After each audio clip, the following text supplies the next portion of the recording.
Your prank calls aren't gonna scare me, pal, okay?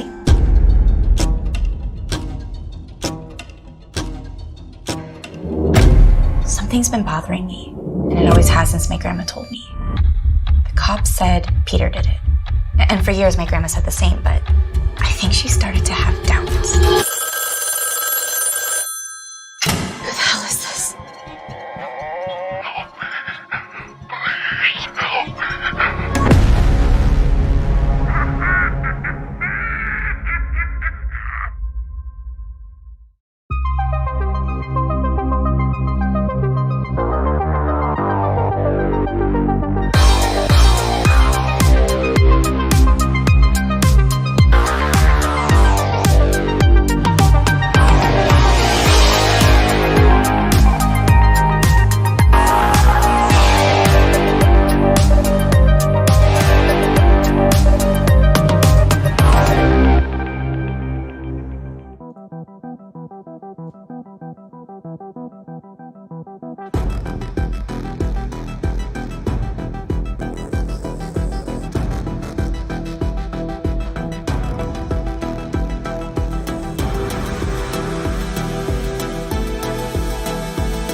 Good morning, everybody. Good morning. I'm a little early today. The date today is Thursday, June the 24th, 2021. It is 10:38 a.m. Eastern Standard Time. This is episode 182 of Mcrae Live. I am coming to you live from the VoiceMann Studios in Toronto, Canada. Welcome, everybody. Welcome. There we go. What's going on, everybody? Welcome to the channel. Welcome to the show. My name's Dave Mcrae, and today on episode 182, I can't believe I am 18 shows. What is it, 18 shows? Something like that? Math in my head. Away from 200.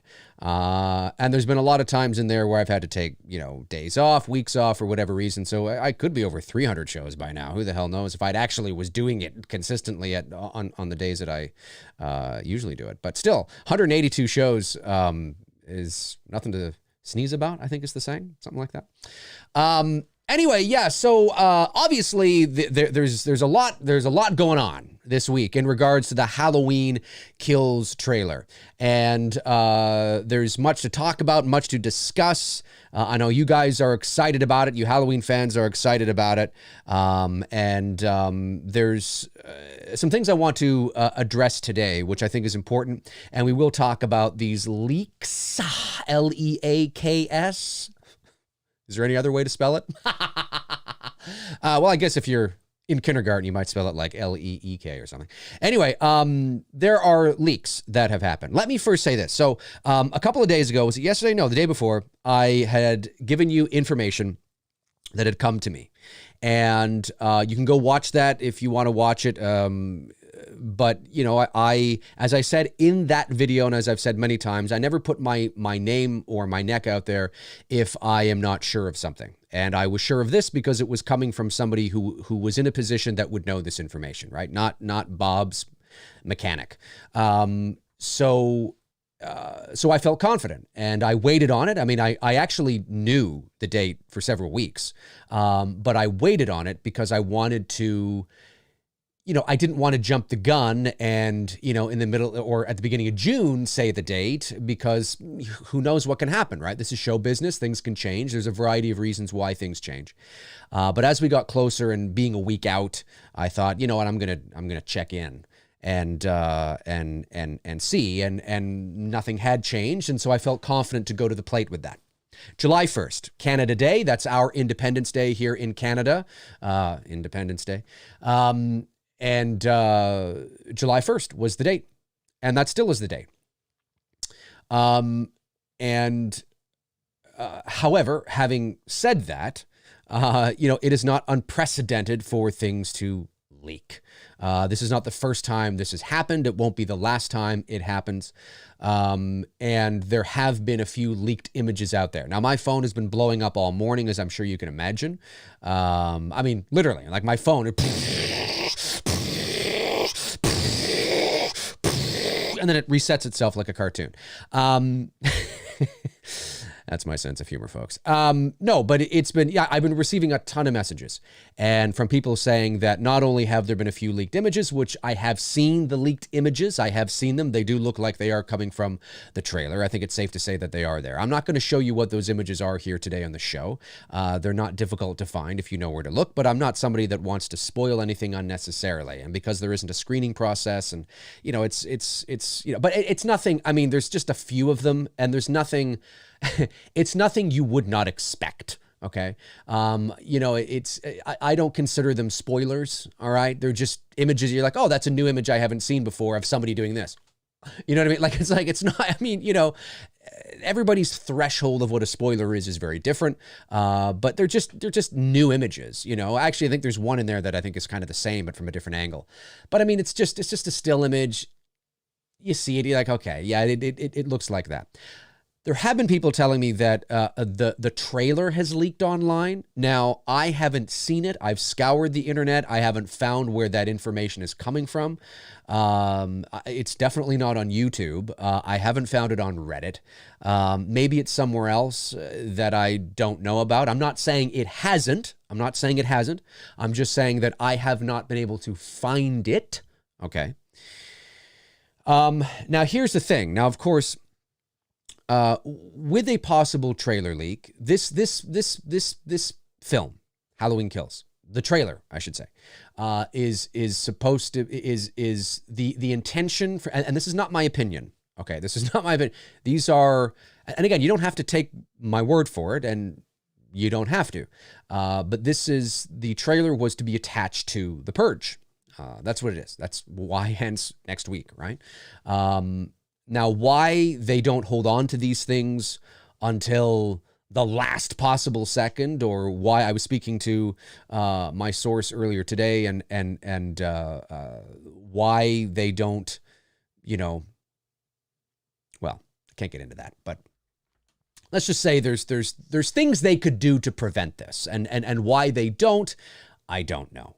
But nonetheless, it's, some images have been leaked. Now, whether or not a studio decides to, just because there are a few leaked images out there right now, okay, now pay attention to what I'm saying. Just because there are a few leaked images out there right now does not mean that they're going to push the trailer up. It doesn't mean that, okay? If the trailer was to leak online, the full trailer, if that is true, and it gets out there onto YouTube, and before Universal can smash it and take it down, it's already got like 50,000 views or something like that, or, whatever. Like, it goes viral unintentionally and they can't keep up because it keeps popping up here and there, whatever the case is. Then there is a high probability that they would release the trailer early. Okay. That's just how this works. All right. There is no intention to release the trailer this week. All right. In terms of their marketing strategy and marketing plan, that's not the intention. All right. That's not my opinion. This is coming from somebody who, again, is in a position where they would know this. So that's not the intention. So if the trailer was to suddenly drop this afternoon or tomorrow or on Saturday or whatever the case is, it would be to regain control of the marketing. Okay. It would be to regain control of the marketing, it's like, well, listen, we don't want millions of people seeing, a 340 or a 240p version of our, of our trailer, right? So we need to get ahead of this. That can happen, but I don't think that's going to happen with a few images. Okay. If all the images that are leaked are just this, these few images, I still think you're looking at the 1st of July. And so does the individual that has told me this information. However, like I said, if for whatever reason, this leaked trailer, and I put it in quotes because I'm not saying it's not out there. I put it in quotes because I haven't been able to find it. So it's certainly not, but then again, maybe it's being shared privately. It's a possibility, although unlikely. If the trailer was to really leak, I don't mean like it's kind of out there, but nobody knows. Well, yeah, it's got like 3 views. I'm not talking about that. I'm talking like really, like, you know how sometimes, you know, you're watching something or whatever, there's like a leak, right? You know, we've seen it happen before where it blows up. A 240p version, it is 240, right? I think I've got that right. Maybe I'm wrong. I can't remember my aspect or my resolution sizes from 15 years ago. I mean, there was a time when like, you know, like 480 or whatever it was like the shit on YouTube. Fucking 480, yeah! You know what I'm saying? We're talking like back when it first came out. But anyway, you know, it all depends, right? It depends on the reach and the damage. It depends on the damage. What damage control you do depends on the damage that is sustained. So, you know, a few leaked images, Universal might be thinking right now, you know, okay, I mean, you know, what are you going to do, right? Well, I'll tell you what you do is you don't, you know, you make sure that theater managers are unable to access the trailer. You know, you put a code on it or whatever the case is, which you can do, and you're unable to access the trailer prior. It's the way it goes. You know, it's easy to do that. This theater manager that leaked this, you know, dude, I'm not going to say I don't know why people do this. We know why people do this. We know why. I mean, it's not, of course we know why they do it. They do it because, you know, they want the recognition. Oh, look, I'm able to do this, right? You know, you know, that's why, because there's no financial incentive. You know, it's not like Universal's like, hey, dude, you release this and we'll give you a lot. You know what I'm saying? Of course, that's not what's happening. That's not what's happening at all, right? They do it because they feel they're in a position of power, right? They have something and they have access to something that the world doesn't, generally speaking, unless you're the theater manager down the street. But, you know, generally speaking, there is a sense of, even if they're not realizing this consciously, there is a sense of power that comes with that, right? Oh my God, like let's say, is my thumb drive here? I don't know. Oh yeah, I do have a thumb drive here.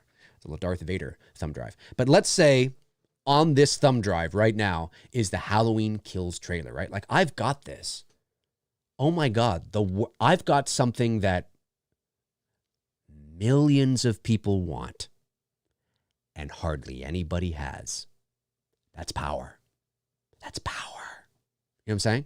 And I'm not saying that they realize that they're thinking of this consciously. Oh, I have all this power. No, it's subconscious.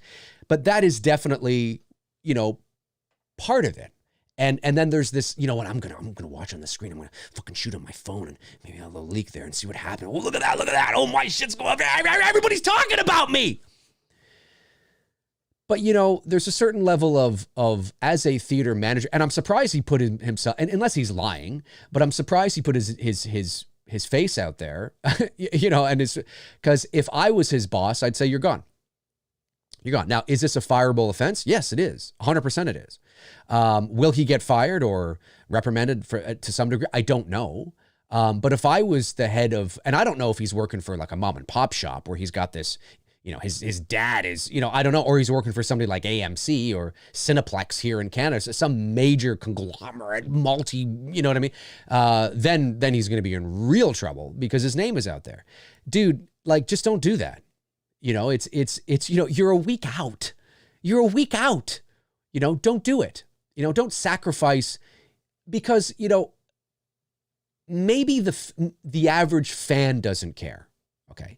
Maybe the average, and he might not care either. He might not care either. Okay. I'm speaking as somebody that I have integrity. These things are important to me. You know how I handle myself here. If you're new, welcome. But if you're not, and you've been following me for quite some time, I saw Halloween Kills at the world premiere in Toronto 6 weeks before it was released to the general public, and I didn't fucking leak anything. Because I wanted your first experience. I wanted your first experience to be in the movie theater, having popcorn, watching it on the big screen. I didn't want anything that I said to get into your head, even subconsciously, to give you unrealistic expectations either way, good or bad, up or down, left or right. You know what I'm saying? I wouldn't. And some people got pissed at me. Some people, so you fucking see the movie 6 weeks before everybody else? You're not gonna fucking say anything? No, because I want your experience to be pure. That's the kind of guy I am. I don't say that for credit. I'm just saying that's a fact. That's what I did. If you've been following me for any length of time, you know that's what I did. Because that's important to me. And that was 6 weeks. Dude, you're a week out. Don't post that shit. Just let people, talk to your friends about, hey, dude, I got to see this. Oh, cool. And kind of like, oh, this is cool, man. I'm a theater manager and I'm in a position where I get to see this early. Wow, this is so cool. You don't have to share it.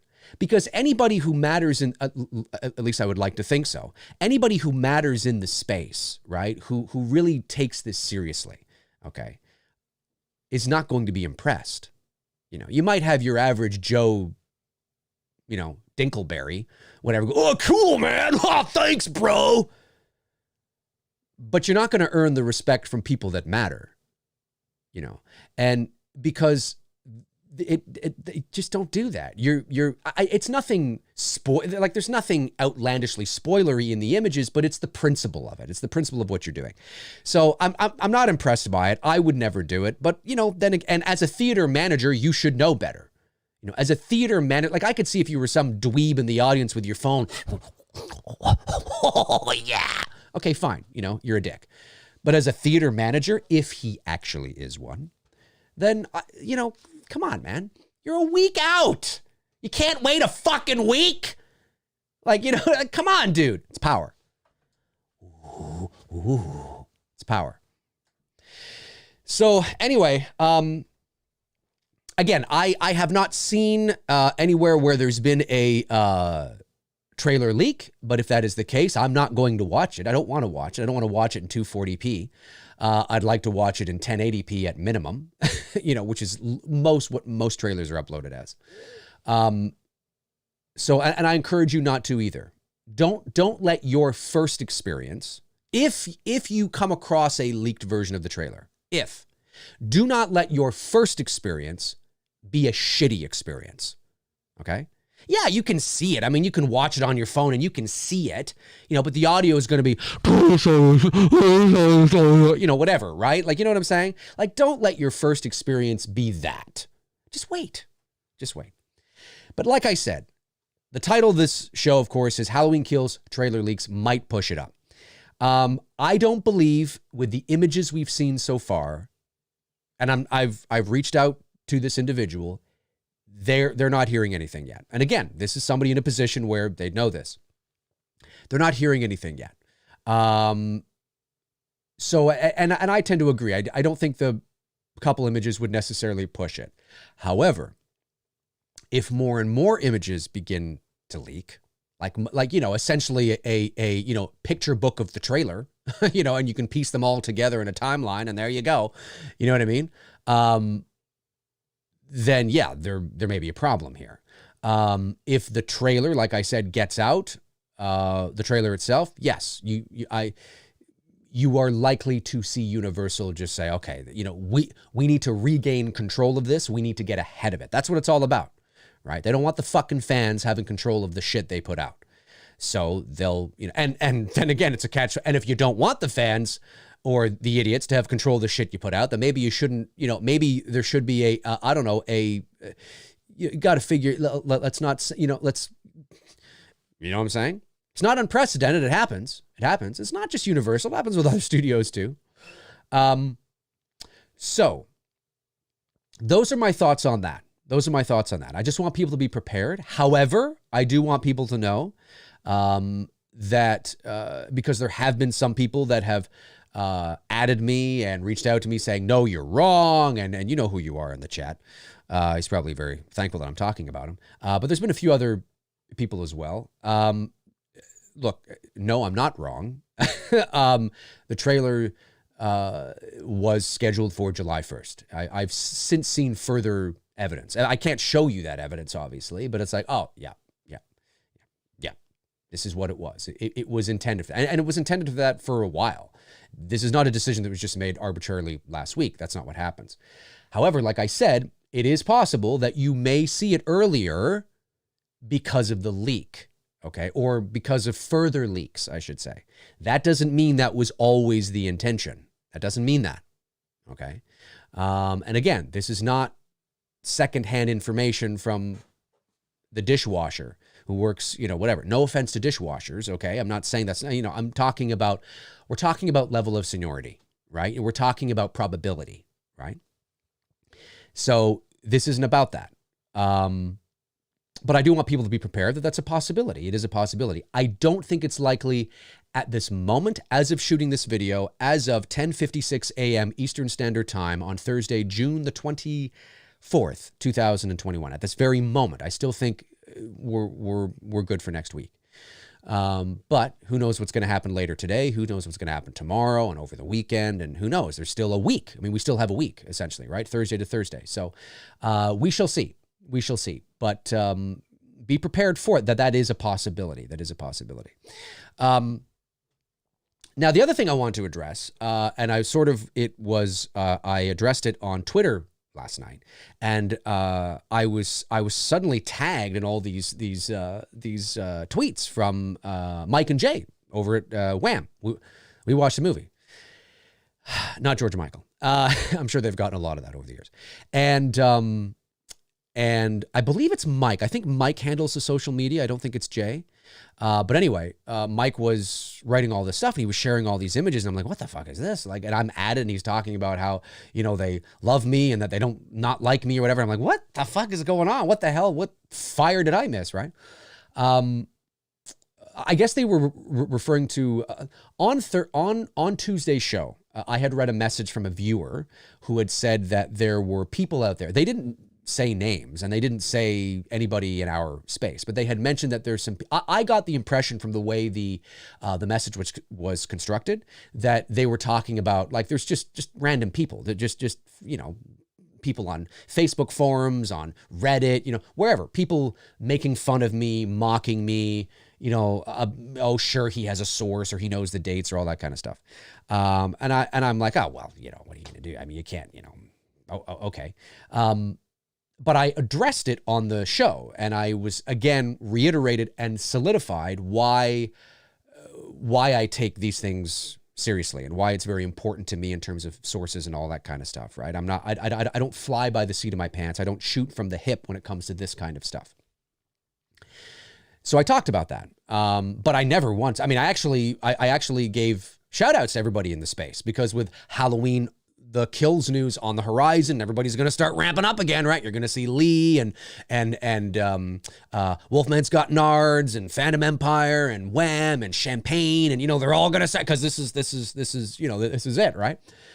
So, and I said, make sure you watch all of them too because we all have different perspectives and different styles. So I would not have done that if I had any inkling that I thought it was coming from any of them. So apparently somebody on my video had suggested that it was coming from the guys from Wham or whatever. And I guess their evidence was they had said something about, they had, and admittedly, I don't watch everything everybody does. I try to tune in when I can, if it's something that I'm interested in or whatever the case is. But just like I'm sure they don't tune into everything I do either, right? We have lives or things we're doing. So apparently, I think it was in regards to some show they had where they had mentioned something about how, if anybody out there or, if there's people out there that are saying this or whatever, they're lying. And it sounded very similar to what this guy was saying. So maybe this guy that sent me the message was talking about Wham.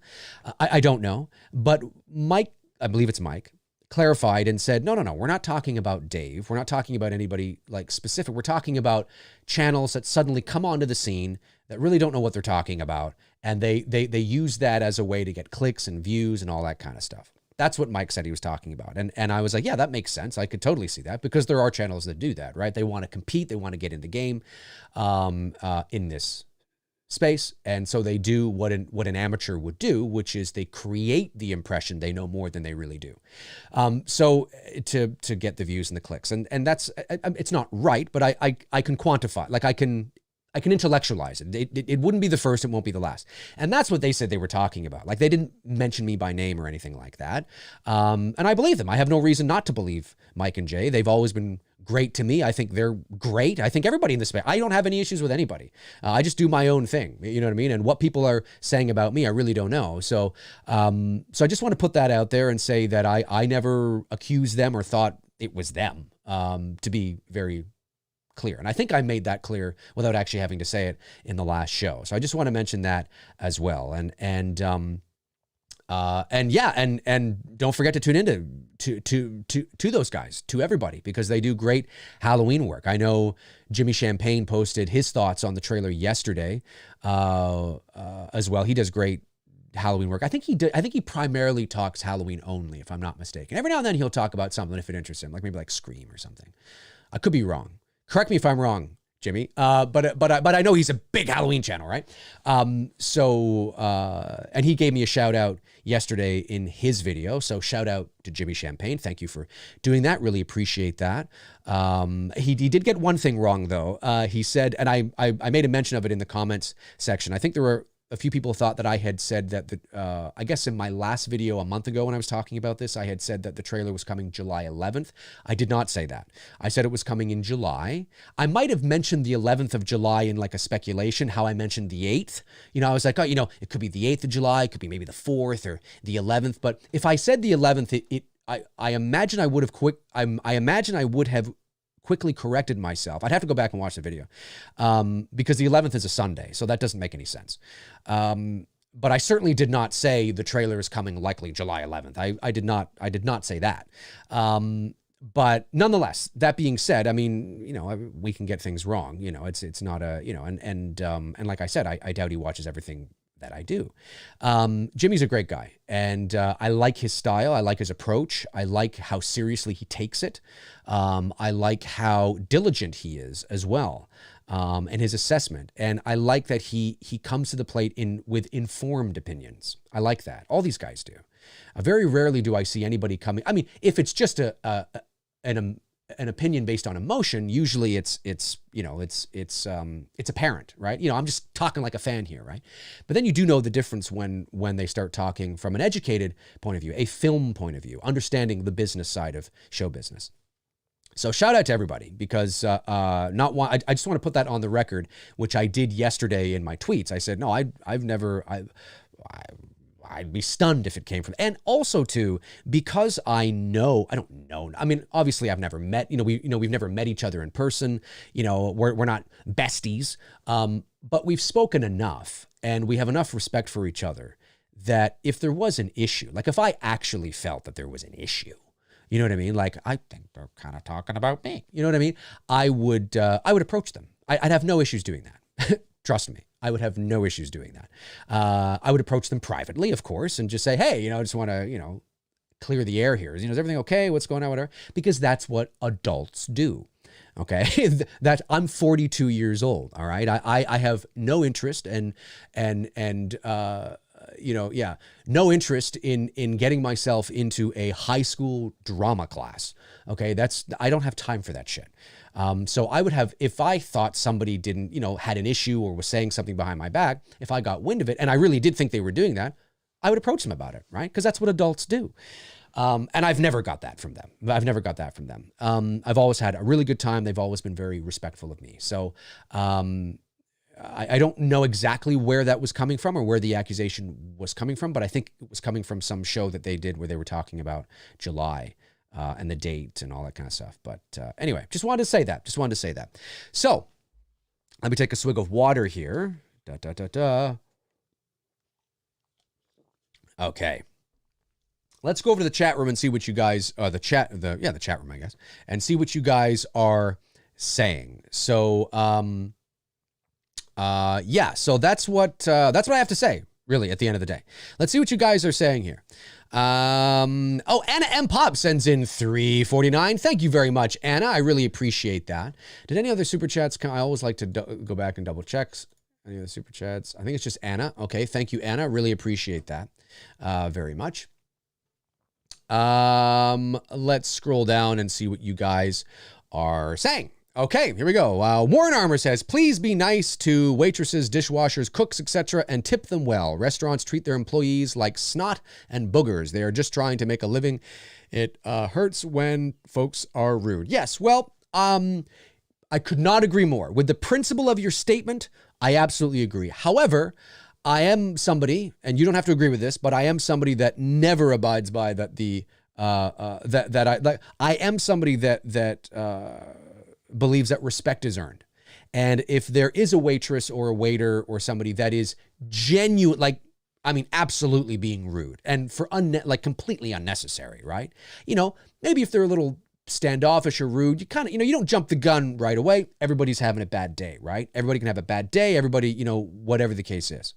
But if somebody is rude to me consistently, I don't give a frog's fat ass who you are or what position you're in. I'll tell you, you know, although if it's at a restaurant, I might wait till the end just so they don't spit in my food. But certainly I have no issues telling you to go fuck yourself if you're, you know, if you're rude. There's been many times in my life where I've gotten rude service and I've left a tip, but it was a penny. Leaving a penny as a tip is much more insulting than leaving nothing. Now, again, this is not because I don't think that it's a tough job. And the vast majority of these service workers, right, you know, in the restaurant business, you are absolutely right with everything you're saying. It's fucking dog shit. They get paid less because they get tips. And they're not guaranteed what sort of tips they're going to get that day. And they have to deal with fucking pain in the ass customers that are rude to them, right? Could not agree more with what you're saying.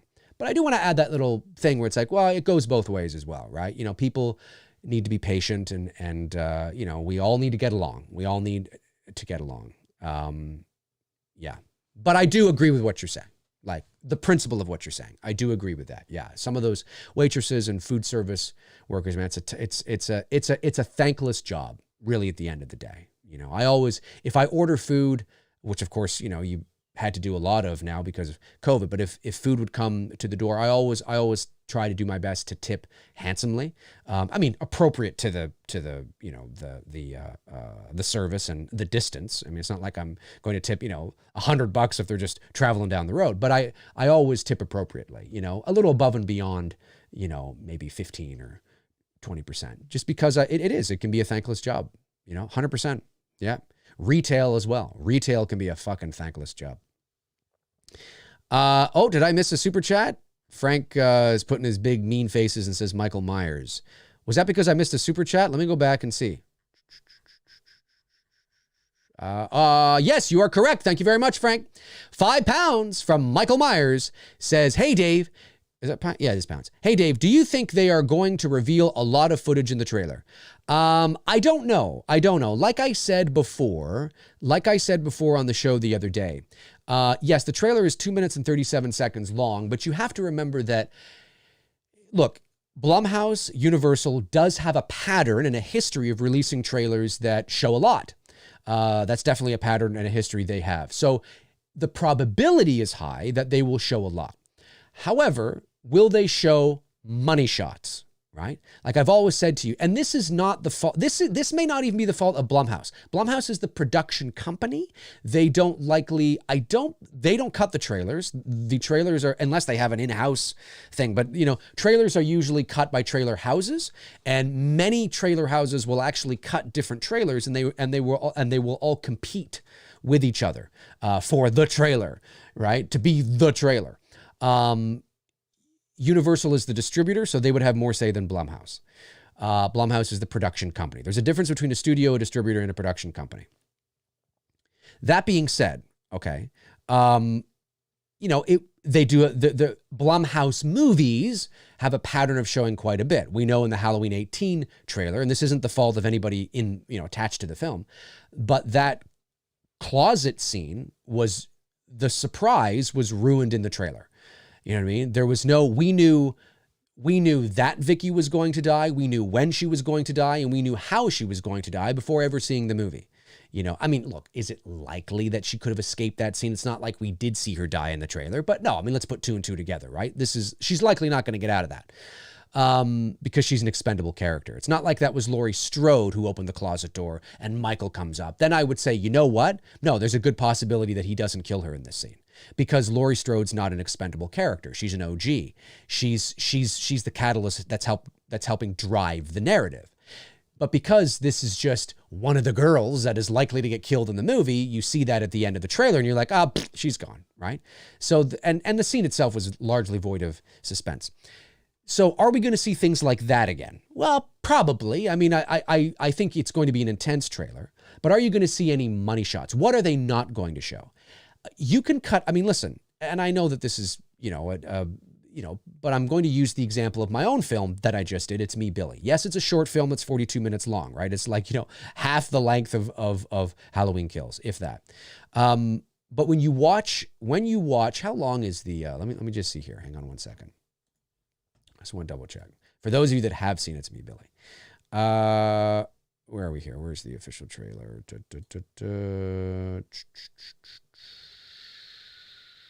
Oh, I think it was before that. The official, I can't access it for some reason. Hang on a sec here. Just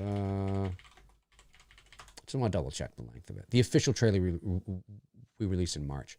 So the official trailer we released in March was 1 minute and 57 seconds. So nearly 2 minutes long, right?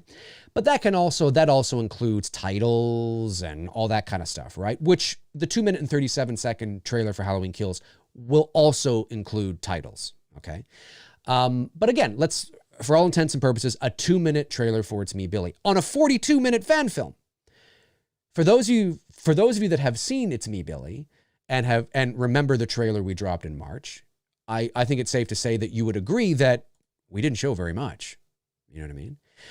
So it all depends on how a trailer is cut. How the trailer is cut, what's the pacing of the trailer, right? The nuances, all those things. You can cut a 2 minute and 37 second trailer and not show a lot, right? It depends. You can also, you can cut a 1 minute teaser, a 30-second teaser, and show a shit ton. You know what I'm saying? So it all depends.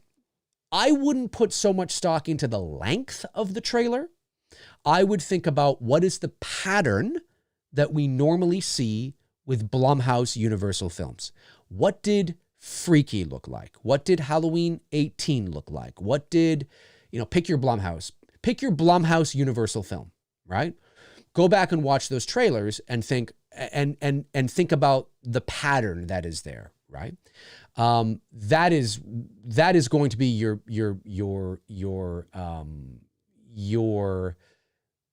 smoking gun, if you will, if you want to know how much they're going to show in the trailer, right? They likely will show a fair bit, but that doesn't mean they're going to show everything. I hope they don't, obviously. I hope they don't. But yeah, think about the patterns of what we normally see with Blumhouse Universal films, not necessarily the length of the trailer. The length of the trailer, it doesn't mean anything, really. It really doesn't. If your trailer's 5 minutes long, which it never is, well, yeah, then you're like, 5 minutes, what the fuck, right? 2 minutes and 37 seconds. That's pretty standard for a full-length trailer. So we'll see. Let's see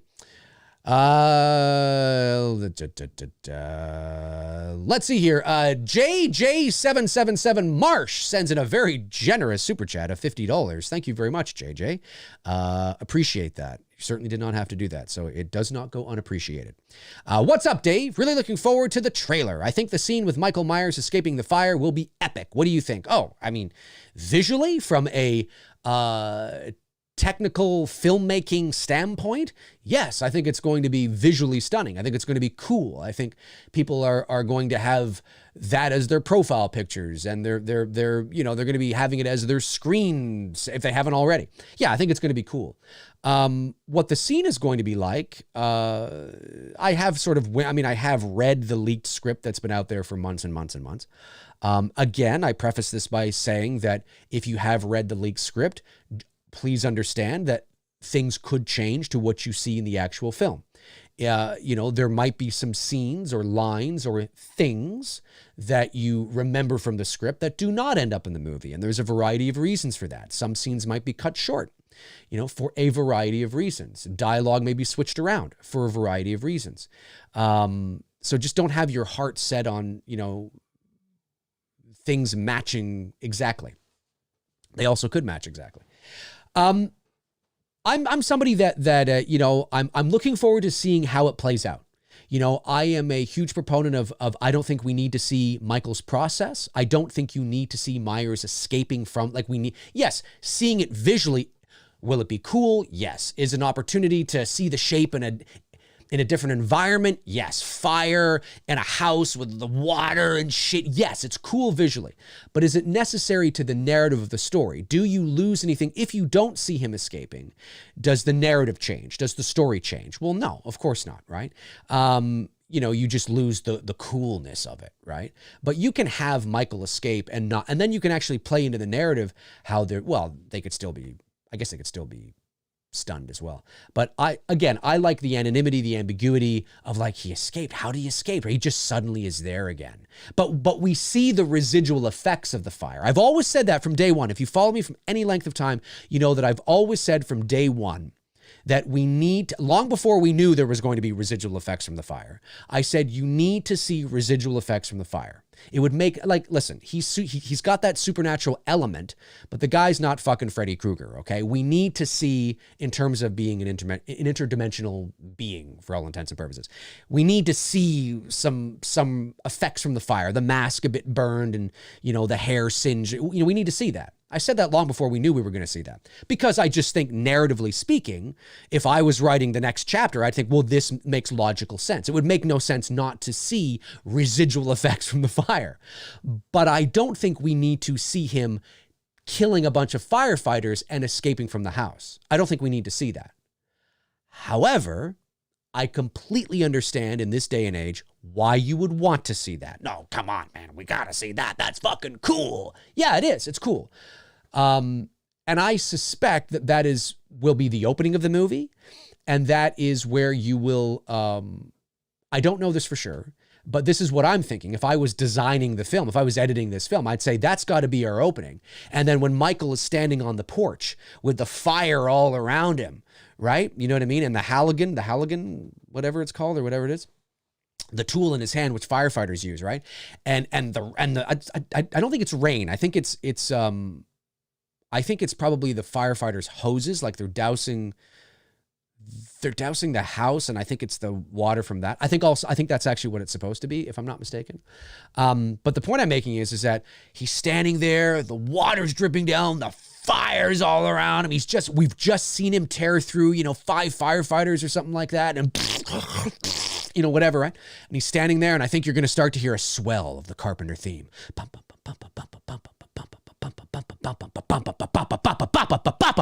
You know what I'm saying? And he's there. And he's there, and he's just there, and it's like, oh my God, and then it's gonna cut to black, and the credits are gonna roll. That's where I would do it. And it cuts to black, and then it's like, yes.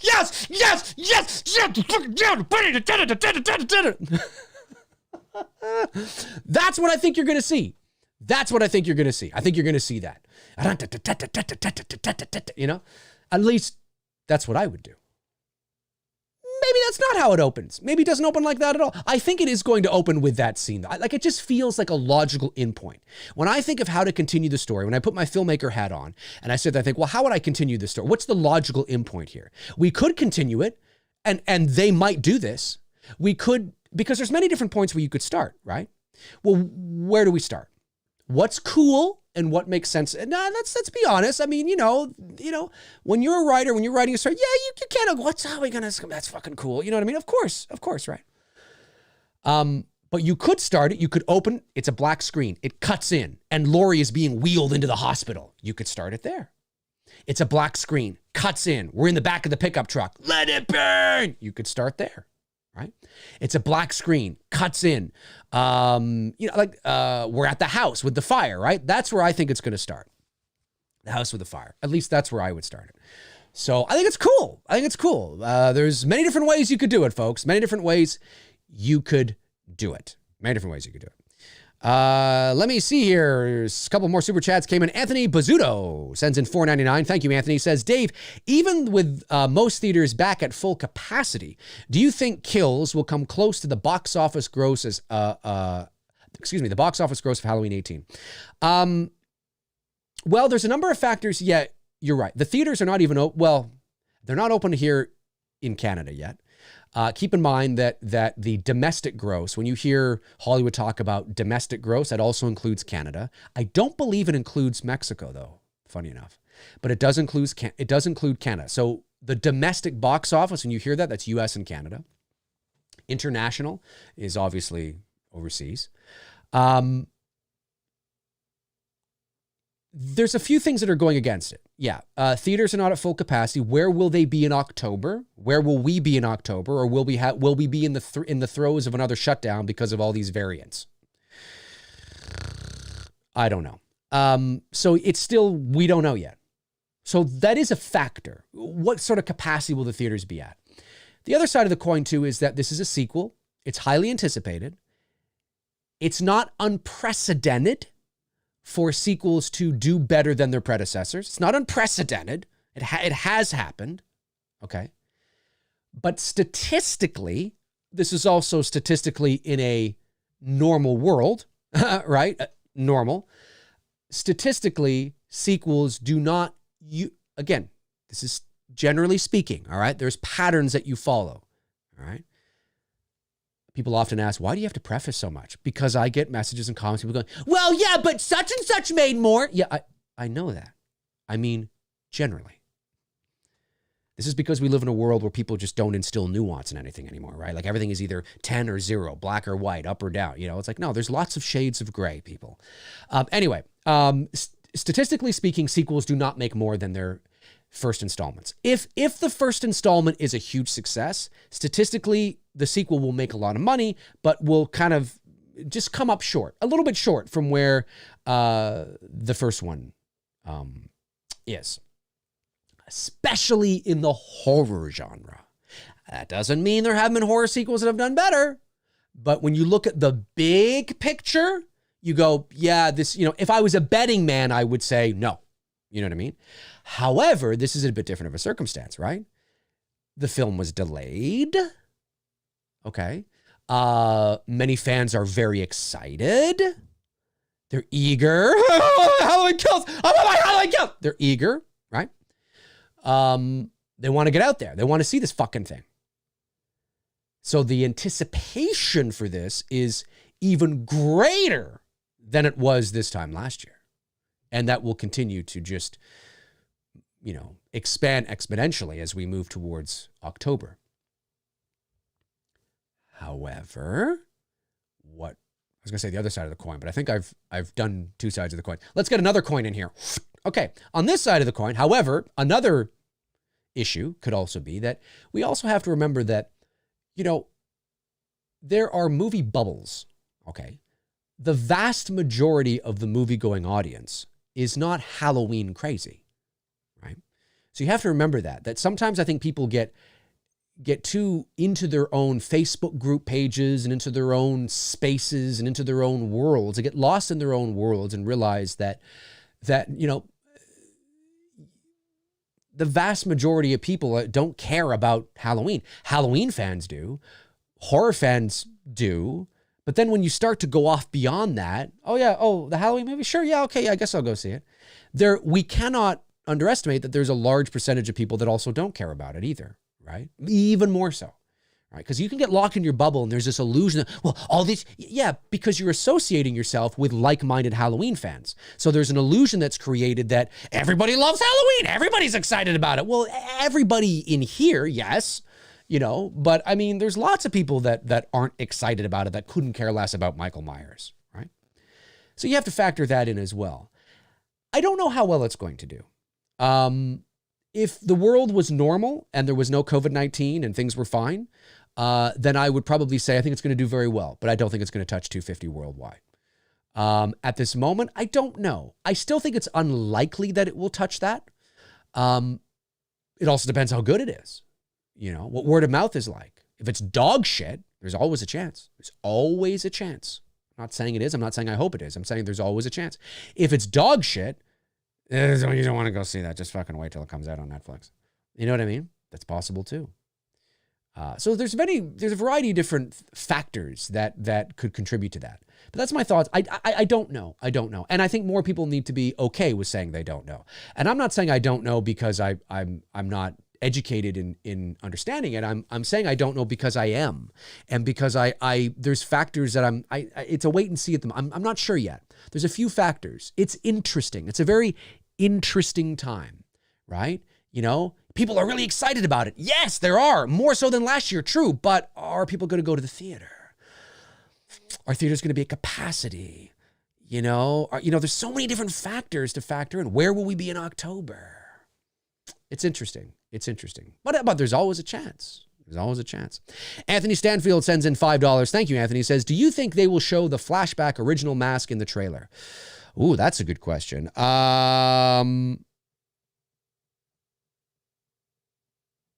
Depends on what story they're telling with the trailer. Trailers tell stories too, right?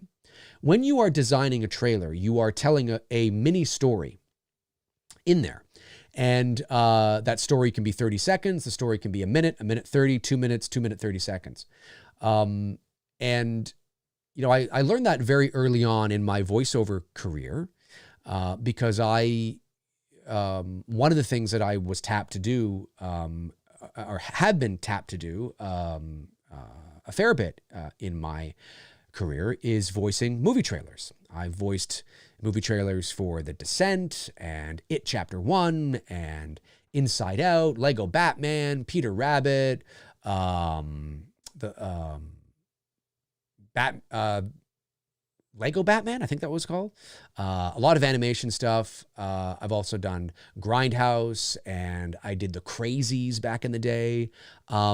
So I learned very early on when I would go into the studio to voice a movie trailer, I would read the copy, the script. Now, a lot of movie trailers today, the movie trailer voice or the movie trailer narrator, he still exists. He's still there. But certainly that's more of a thing of the past. It's not where it was when Don LaFontaine was doing it back in the 80s and the 90s, of course. And then when I came along in the early 2000s, it was still being used. I'm very fortunate that I was able to get into the game and do that because it's one of the things I love to do. It's one of the reasons why I got into it. But even I've noticed over the years, as a lot of trailer guys, it's not what it used to be. So, but anyway, back in the day, I would notice that the copy, the script, what the script was, what we had to say, we're telling a story, right? In a world or next fall or, whatever the case is. And then you go on from there and you realize that, there's kind of a story being told to the images you're seeing on screen. And sometimes today they replace that with actors, like in the most recent Halloween Kills trailer, which was last year or October, I think it was, Halloween. You hear Laurie Strode even kind of narrating a bit of that, right? That's sort of what she's saying in that is totally what I would have said if I would. That's totally what would have been in the voiceover script if I or anybody was tapped to do the Halloween Kills trailer. You know what I mean? That's totally, but you know what I mean? If you can take advantage of but it makes sense to have her do it. Totally makes sense. And it might even actually be more effective to have her do it because she's that emotional attachment to the narrative, right? She's that connection. It's Laurie Strode talking. Whoa, fuck yeah. It's not just some dude. I don't even know what the fuck that is. So yeah, it depends what the story is they're telling. I could totally see a Halloween Kills trailer not showing the flashback at all. No. And maybe they want to leave that for some TV spots that come out later this fall, or they want to leave it for your experience when you watch the movie.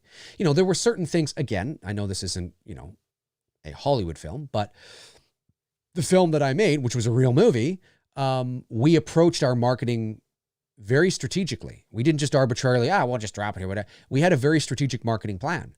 And there were certain things that we could have showed you, I guess, in the marketing for It's Me, Billy, that we didn't, that we wanted to leave that for your experience when you see it. Like Billy's eye, right? The eye shot, right? We have that in our film, but we didn't show that to you in the trailer at all. We could have. It's a great trailer shot. It's a great thing to end a trailer on. I think we'd all agree, right? Totally. Like that's something you would end a trailer on. It's fucking great. We could have done that. We thought about it. No, we want people to see it in the movie. So those things are discussed as well, right? And it has to be approved. Obviously, Universal has to approve it. What can be shown, what can't be shown. This is all strategically done. It's not just some guy at a trailer house that arbitrarily just goes, they would know beforehand what you can show, what you can't show, because they don't want to waste the time of the trailer houses. They're paying the trailer houses to cut trailers. Trailer houses already know specifically what they can or can't. You know what I mean? And then sometimes, and there is direction that is passed down, generally speaking. So, yeah, I don't know. Maybe. Depends on the story. It depends on the story they want to tell in that trailer. Real reveal, my man says, will H-Kills be at TIFF 2021? TIFF, for those you don't know, is the Toronto International Film Festival, one of the largest, most prestigious film festivals in the world, which is in my backyard here. I don't know. I know Sean over at Fandom Empire has been talking about that. I haven't been looking into that, admittedly. I could always reach out to Bruce and find out what he knows too. I'd have to do a little bit of digging. It's always possible. I think if things continue to go well and the province of Ontario here continues to open up, TIFF is at, I think, the second week of September. It's just after Labor Day. So, that's only a couple of months from now. If things continue to go well, then yes, I think we are going to see TIFF. But it's going to be a heavily edited version of TIFF, if you know what I mean. Like whether or not all the theaters are going to be open and we're going to be able just to go, and I don't know. I don't know what it's looking like. It's still kind of early to tell at that moment. Is there a possibility that Halloween Kills could go to TIFF? Yeah, 100%. Probably to their was it Midnight Madness, I think it's called, or whatever it is. That's where it went last time. I think it's possible. But it depends on what Universal wants to do. Where do they want people to see this first? TIFF is a good spot. It is the, one, behind Cannes, it's often considered second because of where it's situated in the calendar, not where it is in Toronto, although Toronto being the third largest mecca center for entertainment in North America, behind LA and New York. Vancouver and Toronto kind of go back and forth there. Obviously, being the location helps too, obviously. But TIFF is often considered one of the biggest, one of the most prestigious because of where it falls on the calendar, right? It's at the very beginning of Oscar season. And a lot of Oscar baiting, or films that Hollywood considers Oscar worthy, potentially Oscar worthy, will often make their world premieres and debuts at TIFF to start the process of generating that Oscar buzz. I'm not saying Halloween Kills is Oscar worthy. Halloween Kills ain't going to win an Oscar. I'm just saying that is sort of why TIFF is prestigious. One of the reasons why is because of where it falls in the calendar. Oh, you want to get your fucking film in TIFF because there's going to be a lot of eyeballs on it, right? A lot of buzz around the festival and things going on, and prestigious, real, big wig people attending and all that kind of stuff, right? So that's why. So it's entirely possible, but I haven't heard anything concrete yet. Big Mac 78 sends in $5. Thank you, Big Mac. Says, I'm curious how much of the flashback scenes we will get in the trailer. Any thoughts? Also, It's Me, Billy was fantastic. Well, I just kind of answered the flashback question, and It's Me, Billy was fantastic. Thank you very much, Big Mac 78. I really appreciate that. Yeah, guys, for those of you that may not know, I completed with Bruce, obviously, my partner in crime. We just finished a Black Christmas fan film, but a professionally shot, like, legit film. And it's on my channel right now. So if you are a Black Christmas fan, it is an unofficial sequel to the original film from 1974. Check it out. It's on my channel. It's called It's Me, Billy. Would appreciate it. Let us know what you think. It's on the channel. I think horror, especially if you're a Black Christmas fan, I think you'll appreciate it. So thank you. I'm glad you enjoyed it. I really appreciate that. I will pass along your thoughts to Bruce. Maybe he's watching right now. I don't know. Let me go back here. Don't want to miss these. Lots of super chats. I appreciate it, guys. Okay. Anthony Stanfield sends in $5. Says, do you think Michael will do something like cauterize his wounds, things like that? No. Well, I don't know if you will see him consciously do it. There's two ways you could do it. He's in the middle of a fire. So maybe just the residual effects of the fire naturally do that to his wound on his hand, right? Or how do you write it? Do you write it, it's a matter of circumstance, right? Michael is in amongst all this heat, so just it's a matter of circumstance that his wounds get healed, so to speak.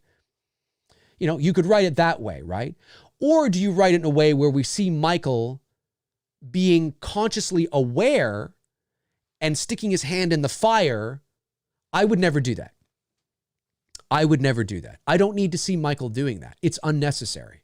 It's unnecessary. I would write it a bit, because I don't think I like to think he's not thinking about that kind of thing. He's not thinking about his wounds. He's an instinctual predator. He's a force of nature, going back to that sort of thing, right? He's not, I need to do this with no, he's not thinking about that. He's, I think just the luck of the fire and the heat, maybe when he's killing some of the firefighters or whatever, we see him, he takes one of the firefighters and he, with that hand, and smashes his face into a flame of fire or something. And then there's just a quick shot of the flames kind of, affecting the wound a bit or something, but that's not his intention. He's not doing it because of that. That's how I would write it. If you need to justify it at all, if, you need to spoon feed people, then that's how I would do it. I would do it. But I also don't think it's necessary to show it at all. I don't think it's necessary to show his wounds healed at all. And, again, leave it up to the audience to be smart, and say, well, I don't get it. How come his hands are dead? Well, think for a moment. He just came out of a raging inferno, right? It was probably healed in there. Something happened, whatever, right? I'd be more nuanced about it. I would just leave it. I wouldn't bother show. I don't think it's necessary to show. Is it a cool image? Sure. I get it. There are some things that are just cool to see, right? Some fans might find it just really cool to see those types of things, but I don't think it's necessary. I don't think it changes or makes the narrative better or worse at the end of the day. Frank Riker, my man, Frank the Tank, great moderator here. One of the best, folks. One of the best in the biz of moderating. Frank sends in $10. Thank you very much, Frank, and says, Dave, I just got done. I knew this was coming. I just got done tightening Blum's ball skin, and he said, now Frank's tight, with Blum here, and he said, you're wrong. The trailer for Kills in the original is the original ending to Age 18. He says, hello to you from the set of the remake of Terror Train. Oh my God, they are remaking Terror Train, are they? Listen, folks, I hate to say this. Okay, I hate to say this. Let me just double check here. I need to get confirmation on this. Terror Train, 1980. No, but you guys know me. Yeah, it is Canadian. Yeah, okay. I hate to say this because Terror Train's a Canadian horror movie, the original from 1980. And I'm a Canadian here in Toronto. And, I'm all about supporting the home team, but listen, shit is shit. And I own Terror Train. I, support Canadian horror and indie horror and old school horror and 80s horror and slash horror and Jamie Lee Curtis. And, yeah, for sure. I've watched this movie.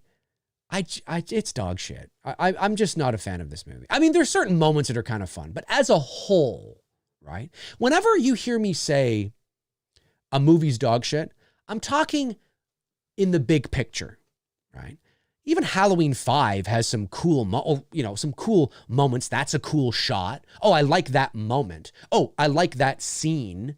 You know what I mean? Like, you can watch any dog shit movie in a vacuum and pick out little things that are cool, or wow, that's kind of neat. You know what I mean?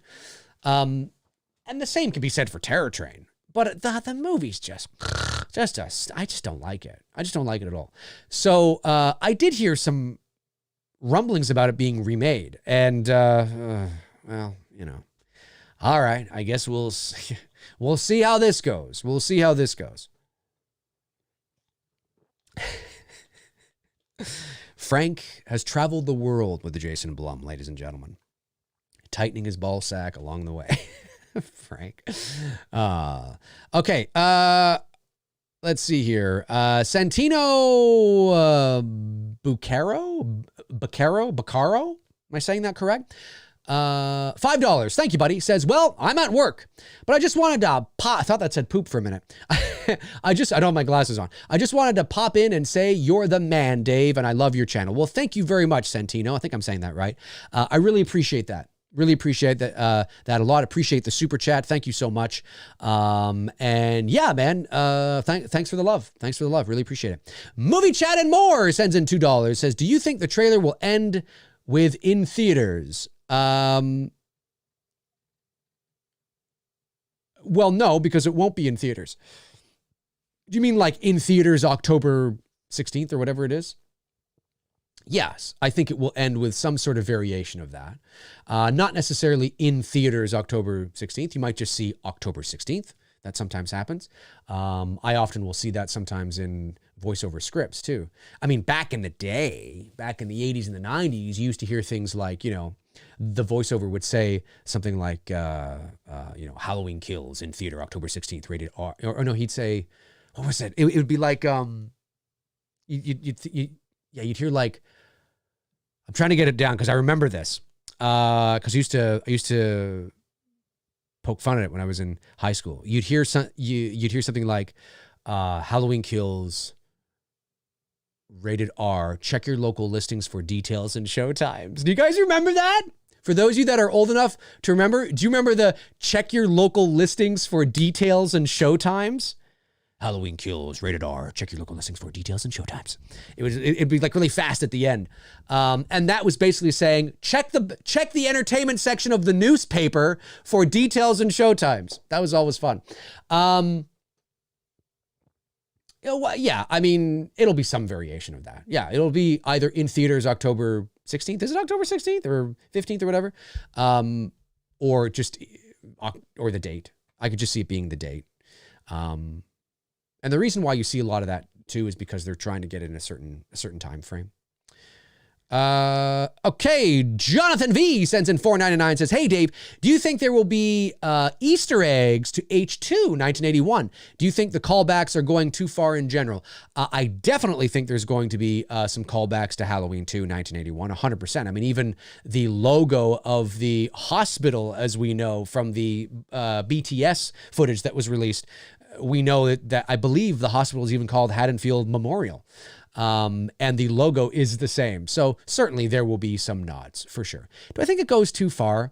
I think the best nods in the world are nods that are not distracting, right? You know, I think that's the best thing. Like, again, I use It's Me, Billy as an example.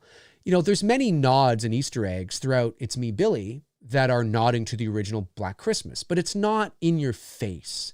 It's not turning to the audience and going, oh, hey, in case you didn't know, look at this. You know what I mean? I think the best nods are just there. They're just in the background, you know? And if you see it, you see it. If you don't, you don't.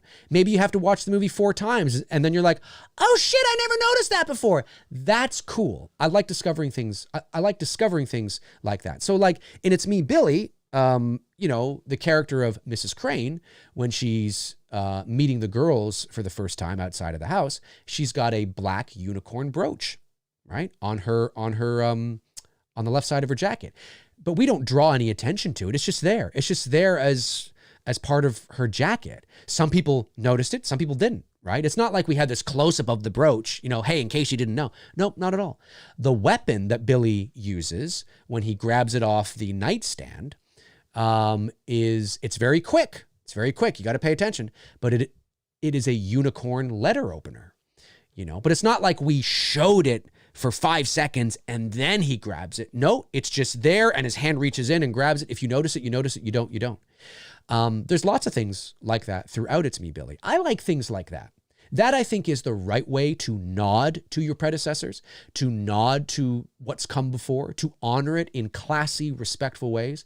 That is not overly self-aware, chintzy, and just, you know, I don't want something to become so self-aware that I'm reminded I'm watching a movie.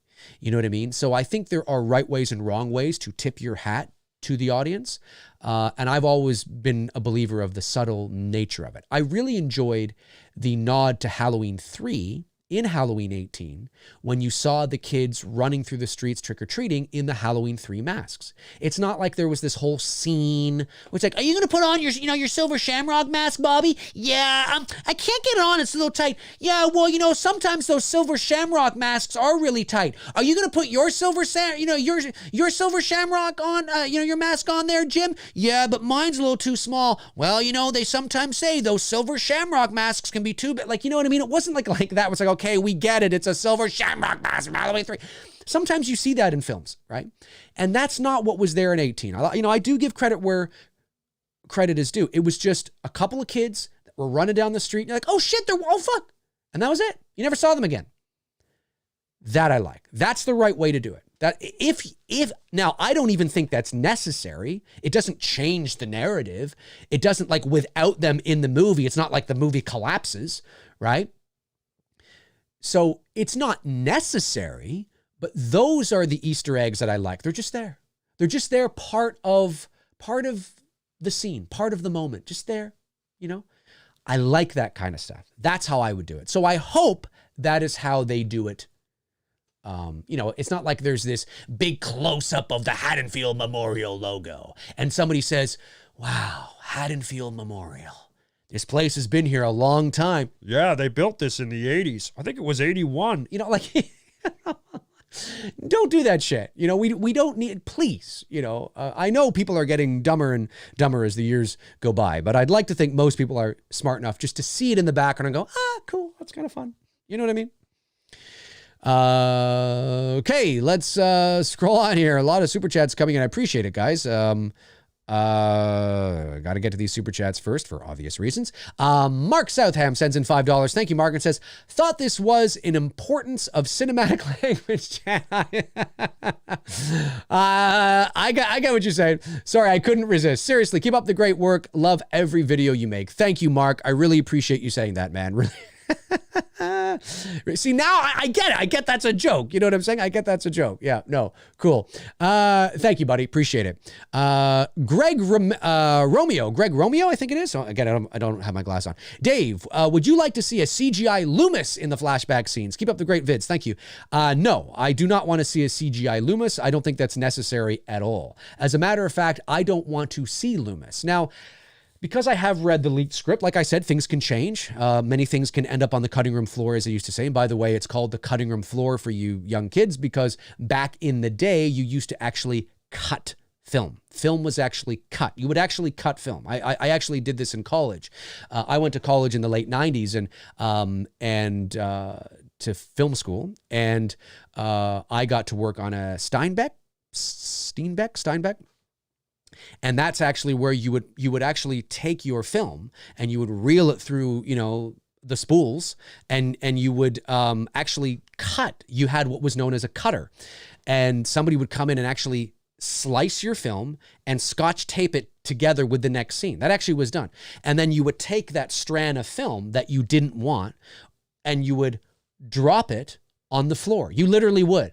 And then at the end, you would take all that shit and either put it in the garbage or save it in case you needed to put back, you needed to put it back in. So that's where the term the cutting room floor comes from, because they used to be called cutting rooms back in the day. Now they're known as the editing suite, I guess, is what you would call it, right? But back in the old days, back in the 40s, the 30s, the 50s, the 60s, the 70s, they were known as the cutting room, even the 80s. Before digital media, folks. So anyway, I wouldn't even have it in there. I don't think it's necessary. I understand. Maybe you want to have Loomis's voice. Maybe I could totally, and this is how I would do it. I would have Loomis's voice. I would suggest, if I was in a debate with the studio, what to show, what not to show, I would say, okay, can we compromise? We'll have Loomis's voice, okay? We'll kind of show the back of him. We'll show the back of him, like his shoulder. We know it's Loomis. And we see him kind of going, oh, bloody heavy, whatever it is, right? But let's not show his face. Let's not show his face. Let's allow the audience to fill in those gaps so that when the audience sees the back of his head, they're like, oh my God, that's Loomis. And they, the audience, are naturally filling in the front with the image of Donald Pleasance. They are filling in the front with the image of Donald Pleasance, right? Because that's what you would do. You see his back, maybe he turns and he's having a conversation with Officer Hunt or something, you know, and we're just seeing the back of him. And how you film that, how it's shot, it might be kind of maybe a little stylized, right? Where it becomes very apparent that it's obvious that they're intending for us not to see the front of him, but it doesn't feel like we're missing something. It doesn't feel like we should see the front of him. This feels strange and awkward. This is lingering on too long. We need to be seeing, it makes no sense why we're not seeing him speaking, right? Because that's a problem you could face as well. So it would take some work in terms of how you plan on shooting that in your shot list and how you want to go through that, how they would go through that with their DP. But I think that could be achieved. And I think it might be kind of fun. Now, sure, there'd be some fans out there, I want to see Loomis. Yeah, but he's not Donald Pleasance. And I think there could be a very classy way to honor Dr. Loomis, to honor the character, to honor Donald Pleasance by not deep faking it, not CGI. Listen, I know fans lost their shit when Mark Hamill's face was on Luke Skywalker at the end of the second season of The Mandalorian. I get it. But it still looked like CGI Mark Hamill. People lost their shit because it was Mark Hamill, right? It was the idea. It was the idea of Mark Hamill showing up, right? It wasn't that, holy shit, this looks exactly like Mark Hamill's actually in the room. No, it didn't. It fucking didn't. It looked like CGI Mark Hamill. And I don't want to see that. I don't want to see CGI Dr. Loomis. You know, I would much rather stylistically, creative in choice, I was going to say creative intent, creative choice, which is their intent, to stylize that scene in terms of the shots where you just don't see his face. But you hear him, you get a pretty good, you know, you hire that actor that did him on the audio recording from 18. You hear him, right? But you don't see his face. And we fill in those blanks. I think that's classy. I think it's smart. I think you're more likely to please more than piss people off. But are they going to do that? Probably not. I don't know, but probably not. But that's what I would do. That's what I do. Because I don't want to see a CGI Dr. Loomis.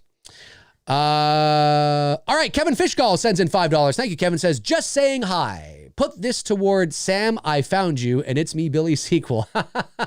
Thank you very much, Kevin. I really appreciate that.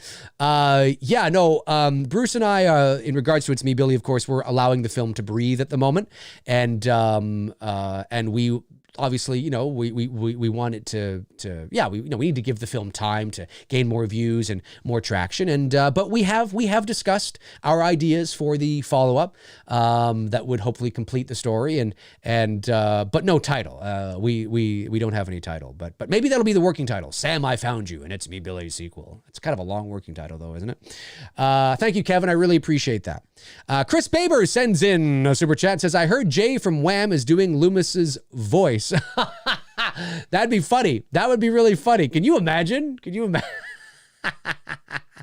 That would be funny, Chris. That would be really funny. Yeah, that'd be funny. Maybe, I don't know. He does a great sort of, Jay's Loomis kind of sounds like a bit between, like he's almost like he's German or something. I love Jay. He's hilarious. Okay, I got all the super chats, I think. Let me get a few non-super chats here. Ryan Olshow says, hey, Dave, what are your thoughts on Loomis caretaker Nurse Marion Chambers returning for Halloween Kills? Well, I've talked about that. I think that's great. Actually, she's one of the characters. She and, funny enough, even over Tommy Doyle, over Lindsay Wallace, the two characters that and again, I don't know if they're going to go this deep. I don't think it's this kind of movie, and I don't think they're going to go this deep.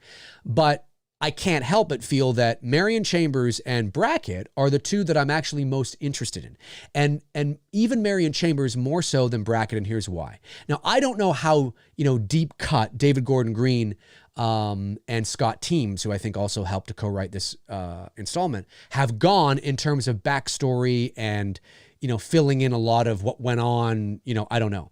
But when you bring in Marion Chambers, we know that she was Dr. Loomis's nurse. Well, what sort of information does Marion Chambers have that can give context and perspective to the bigger picture, to the past? Now, I say that with a huge asterisk beside it because I am somebody that has also said, I don't want to know anything about Michael's past. The enigma, the anonymity, the ambiguity of the why, right? The why he is who he is. What is the evil? No, that's got to remain a mystery. That is the fundamental foundation that drives this forward. We must never know. Michael's not Jason, not Freddy, not Ghostface. We must never know the why. However, it might be interesting to hear some little stories from Marion Chambers about her time with Loomis and Myers after he was caught again. Because remember, Halloween 2, 1981 doesn't exist. So this is because presumably she continued to be his nurse. Loomis continued to care for Michael for many years, and then Sartain came on. So there's a window there. There's a decade at least, maybe even 2 decades, maybe even 3 decades. Well, maybe not 3 because Loomis was quite old already, but at least a decade of something that might be cool that Marion Chambers knows that nobody else does. And she would know that because when did she retire? When did she stop being Loomis's nurse? When Loomis died? Did she stop beforehand because Loomis got too crazy and too obsessed and she was like, I'm fucking out. Like, fuck this. I don't need this shit. She was, redirected to be somebody else's nurse or just retired or transferred to another town. Marion Chambers has the potential to hold a lot of information. And that kind of information is cool. Like maybe Loomis got too crazy and she retired. Well, that's fun. Right? And that doesn't ruin anything about Michael, right? It's that kind of stuff that I find genuinely fascinating and interesting because there's opportunity from a writer standpoint to make the universe, this new universe you are creating, because you are saying that Halloween 2 onward does not exist. So you are creating, in a sense, a new universe. This is your opportunity to give some weight to that. Marion Chambers, Brackett, the same thing. Brackett, Annie was presumably his only daughter, right? So how did that affect him? Did he go off and have another kid? He was already in his 40s. I mean, it looked like, probably not. Has he tried to visit Michael at the institution? Does he want fucking answers? What was his relationship? What was his relationship like or lack thereof with Lori, with Lori? Right? There's a lot of the in-between years that I think would be very interesting from a character development and narrative standpoint when it comes to filling in some gaps that doesn't ruin the ambiguity or the anonymity of our star, of Michael Myers. Marion and Brackett. Yes, you could say Tommy too, sure. But Tommy and Lindsay would have still been children. Tommy and Lindsay would likely not have had direct contact with Myers. They might have needed therapy. They might have, who knows, right? But in terms of the Michael and the Loomis and all that, which is fascinating to me, Marion Chambers has got a shitload. If I was a journalist, I'd be fucking hunting down Marion fucking Chambers. So yes, I'm very curious to see how they handle that character. All right, folks, about 5 more minutes left in today's show. Unimpressive Media says, Dave, saw your post about the Candyman trailer. I agree. It's really interesting as to how they seem to be expanding the lore. I could not agree more. I really liked the first Candyman years and years ago. Wasn't a big fan of the second one. I think they even did another one. I'm impressed with the trailer. What impresses me with the trailer is, and not surprisingly, because it's Universal, they show a lot. They show a lot in that trailer. But the way it's cut makes me think that there's still much more to be discovered. Maybe I'm being naive. Maybe that's just me hoping. Oh, fuck, I hope this wasn't the whole fucking movie. You know what I mean? There's something telling me that there's a lot we haven't seen yet. But they did show a lot. But I like the vibe. I like the tone. I think there's potential here. Now, again, we've all seen really good trailers to shitty movies and shitty trailers to good movies. So who knows what's going to happen? But I agree with you. I think this is a good trailer. I'm looking forward to seeing it. Doesn't come out till August. Fascinating. Apollo Balboa says, Dave, does it bother you that Michael's character has changed to meet modern day audiences' expectations? He wasn't a brutal killer in 78. Yeah, no, of course it does. Right? Again, yes, it's not how I would handle the character. But this is where people have to understand as well. And I've mentioned this many, many times.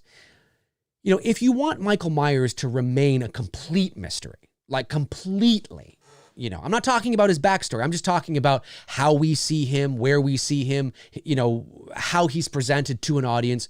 Well, then you just have to watch the first movie over and over again. That is why John Carpenter did not, that's one of the reasons why, him and Deborah Hill especially, did not want to do a sequel. He said, but the story's done. And you've heard me say this 1,000 times. Michael was not gone at the end of the first film. He wasn't gone when Loomis looked over the balcony to set up a sequel. He was gone to complete the arc, to bring the message of the narrative home, right? Laurie in that first movie has an arc, a beginning, a middle, and an end. She begins being skeptical. She doesn't believe in the boogeyman. There's no such thing. Yes, there is, you know, and, you know, Tommy is like, Laurie, what's the boogeyman? All that, Tommy, there's no such thing, right? And then by the end of the movie, she says, it was the boogeyman. That's what she says. It was the boogeyman. As a matter of fact, it was, right? And so she now believes. And the boogeyman is gone to complete the message. You can't kill the boogeyman. He is out there. He'll always be out there. And then we just see spots where he used to be, and we hear his breathing. Cuts to black, credits roll, that's it. It was a Hitchcockian Twilight Zone one-off movie. That's it. That's the whole point. But it became the highest grossing independent horror movie in motion picture history. So they want to do a sequel. But Carpenter was like, what the fuck? I don't have any, what, right? So he wrote what he wrote. And then, of course, the rest is history. So you have to make shit up as you go along. And yes, it is the natural byproduct that when you start with something that is mysterious and that's the intent and you want to keep it there, you have to be prepared that if you are going to do sequels and an abundance of them, you're going to run into this problem.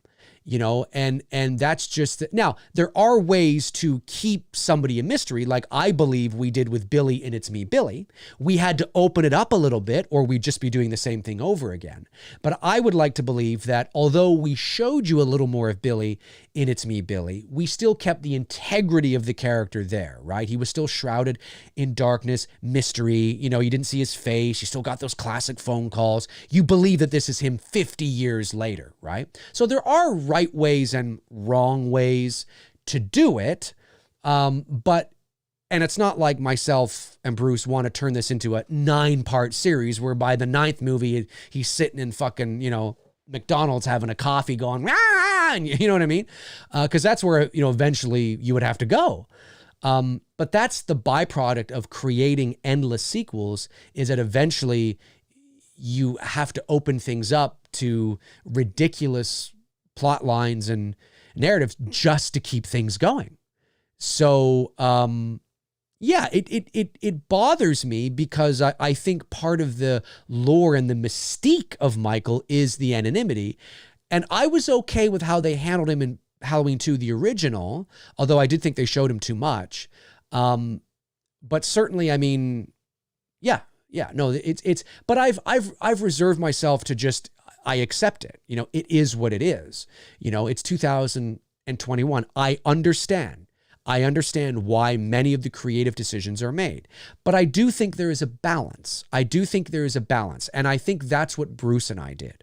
Now, granted, I'm the co-director on the movie. I obviously am supporting my own film. You know, you can be the judge of that. But I believe that Bruce and I, we gave that balance. We gave a little more, which would appeal to modern audiences, but we still kept the integrity of the character there. And that's what you need to do. So hopefully David Gordon Green will honor that in Halloween Ends and then Get Out. Because if you think that Michael is going to remain even what mystique he has in this new version, in a 9th movie in this fucking series, you're drunk. You're drunk. Let's hope Halloween, for the sake of Halloween, for the sake of Michael Myers, for the sake of not getting another Resurrection or Halloween 5 or 6 or whatever the case is, for the sake of the integrity of the character, we better hope it ends with ends. I'm just saying. Because you will find yourself right back where you started. All right. Troy Grubb sends in $4.99. Thank you, Troy. Says, all you guys bring something different to the table, have amazing channels, put out great content. Have a great rest of your day, buddy. Thank you, Troy. Really appreciate you saying that, my man. And thank you very much. Andy Mob Tactical sends in $5 and says, Dave, do you believe that Laurie Strode and the Shape will die together and Halloween ends or one? Halloween ends or one or the other? Oh, I see what you're saying. I don't know, but I hope so. If you want to listen to, now this was based on one sequel, not two, but I have a channel on my video. It's a Halloween 2018 sequel concept idea where I walk you through my concept for a sequel and how I would end Halloween as we know it. So I would say that, yes, I would love to see them die together. It began with them. I would like to see it end with them. Yep. I agree. All right, folks, listen, that's going to do it for me for episode 182 of Mcrae Live. If I did not get to any of your non-super chat questions, my apologies, of course. There was a lot of people in the chat room. A lot of super chat questions came in. You know it's not personal. You know that I answer the non-super chats just as much as I answer the super chats, but it all depends on the volume of super chat questions that are coming in. Thank you to my moderators, of course, Frank Riker, Tabitha Short, Darren Sands, and Chris Baber for doing what you guys do. I really, really appreciate it. Thank you to the super chat questions that came in, even the non-ones that came in. We can try again. I'll be back. We'll try again, and I'll try to answer your questions when I can. Folks, just to recap, like I said, the date, as far as I know, and if I get wind of anything that changes, I will let you know. The date, as of right now, July 1st, is when you can expect the Halloween Kills trailer. There are leaks out there. It is possible that they may push that up because of the leaks, but it all depends on, the extent of the leaks. As of right now, I haven't checked social media at the moment. As of right now, the few little images that are out there, I don't think they'll do that. I think they'll hold to the 1st of July. But if the whole entire trailer leaks, you may see it get pushed up because they want to gain control of the marketing. But we will see. I stand by what I said. All right, folks, have a great rest of your Thursday. And I will talk to you guys soon. All righty. Cheers.